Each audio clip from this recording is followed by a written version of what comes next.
duyduğu her şeyi şöyle böyle, bir de ona değerlendirme katarak, tahşiyede bulunarak, şerh düşerek söyleme, günah olarak ona yeter buyuruyor insanlığın iftihar tablosu.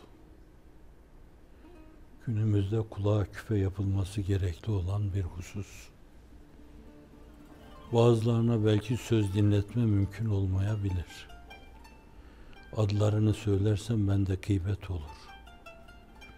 Onlar duydukları her şeyi yazmak, çizmek, söylemek, tahşiyede bulunarak değerlendirmek suretiyle kendilerini peyliyorlar, kendilerini ifade ediyorlar. Kendilerine göre bir dünyanın peşinde koşuyorlar. İnsanın gönlü öyle arzu ediyor ki keşke müminler böyle bir aldatılmışlığa gelmeseler. Bari onlar aldanmasalar. Onlar duydukları her şeyi söylemeseler. İn câekum fâsikum binebe'in fetebeyyenu.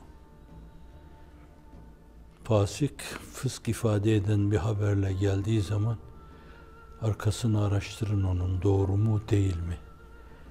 Değerlendirmeye tabi tutmadan, onun üzerine hükümler vermeden evvela o mevzuda bir tamika, derinlemesine bir araştırmaya ihtiyaç var. Acaba doğru mu? Bazen bir cümle içinde, bir paragraf içinde söylenilen, yazılan, çizilen şeylerin hepsi doğru olabilir. Fakat takdim, tehir bile birini öne alma, birini geriye bırakma, bir kelimeyi aradan çıkarma, bazen öyle gailelere sebebiyet verir. Öyle fitne unsuru olur ki açıktan açığa o mevzunun o şekilde ifade edilmesinden farkı kalmaz. Evet. Günümüzde orada çıktığı için hadisi şerif kefa bil mer'i ismen en yuhaddise bi kulli ma semi'a. Duyduğu her şeyi ulu orta söylemek günah olarak o insana yeter. Bu işi düşünün ki ne kadar deşeleyen var. Görüntülü, görüntüsüz, şimdi telefonların içine kadar güve gibi nüfuz etmiş. Onunla bile kafaları karıştırıyor. Eskiden daha masumdu, sadece kulağa hitap ediyordu radyolar. Sonra göze hitap eden televizyonlar çıktı. Şimdi herkesin elinde telefonlar, internetler. Fitne unsurları o kadar çoğaldı ki bunlar aynı zamanda cansız varlıklar, madde, makine. Bunlar iyilikte de kullanılabilir.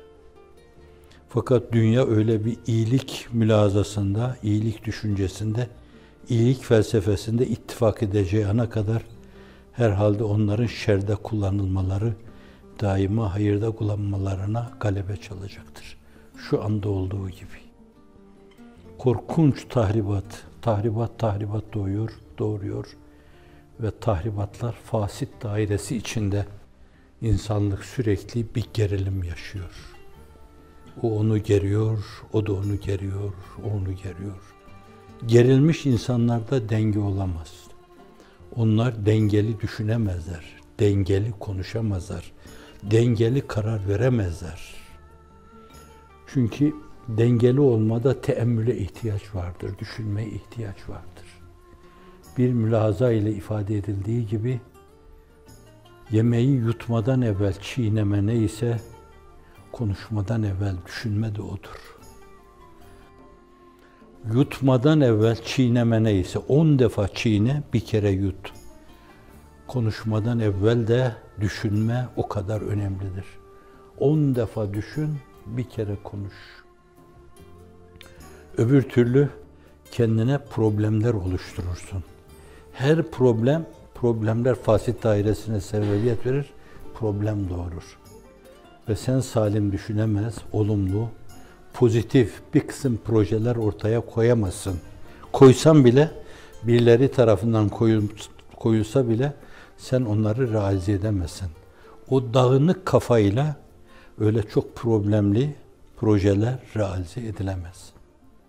Günümüzün insanı kim olursa olsun, hususiyle adanmışlık mülazasıyla kendilerini bir emaneti taşımaya vakfetmiş, adanmış insanlar bu mevzuda çok dikkatli olmalıdırlar. Başkaları beni çok alakadar etmez.